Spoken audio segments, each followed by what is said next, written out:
I'm Amy Cherry. This local news is a service of Flagler County's Toyota dealer, Beaver Toyota, here to wow ya. 2 Indian Trails Middle School students are arrested on felony charges after deputies say they made school threats. School resource officers say the students' 13-year-old Landon Vochor and 14-year-old Sandy Whitworth, both of Palm Coast, apparently discussed plans of a school shooting on a school bus Wednesday. The investigation consisted of school bus footage as well as interviews. Flagler County Sheriff Rick Staley says they have a zero-tolerance policy for school threats. He also urged parents to talk to their kids about what behavior is appropriate. This portion of Flagler's Morning News is brought to you by the Daytona Beach International Airport. Save time, money, and stress. The Daytona Beach International Airport, it's just plain easy.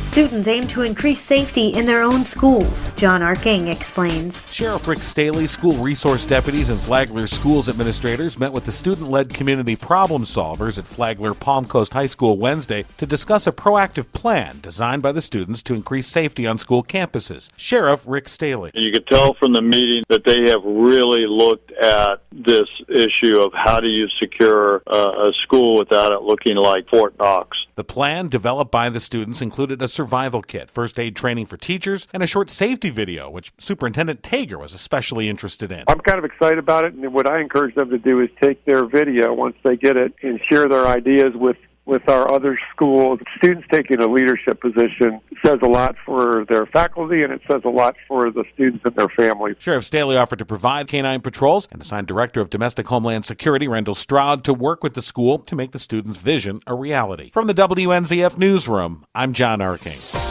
Work on A1A at Flagler Beach is set to start next month.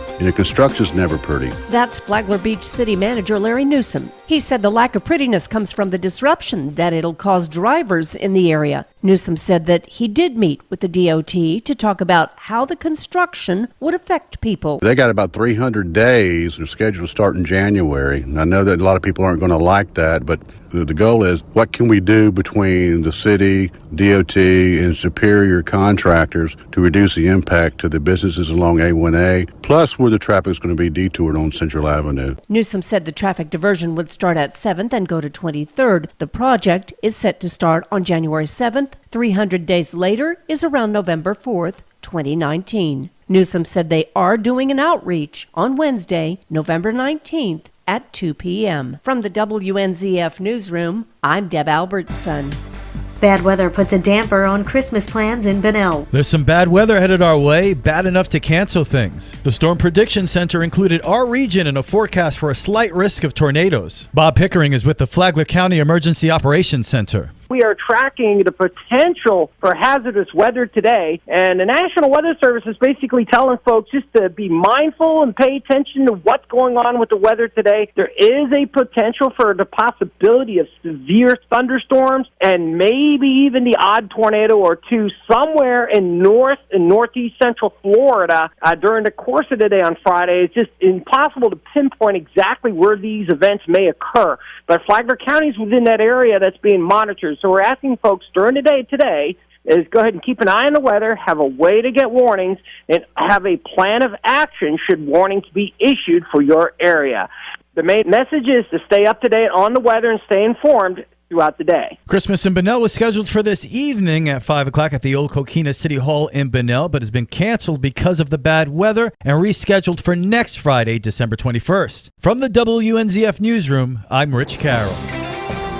The red carpet is being rolled out for the world debut of a film made right here in Marineland. The first ever screening of Bernie the Dolphin is happening Sunday night at Epic Theaters in Palm Coast. The film's stars will be there arriving to take their strut on the red carpet at 6 p.m. If you want to see that, please arrive at 5:30 p.m. Tickets for the movie are available at the box office. It's $10 for adults and $5 for children. The screening starts at 6:45 p.m. Flagler County is counting on the film bringing in some serious tourism dollars with an expected spike in visits to the aquarium. And the fun doesn't end there. A sequel is already set to start filming at Marineland in November. And now you're up to date on Flagler's Morning News. I'm Amy Cherry.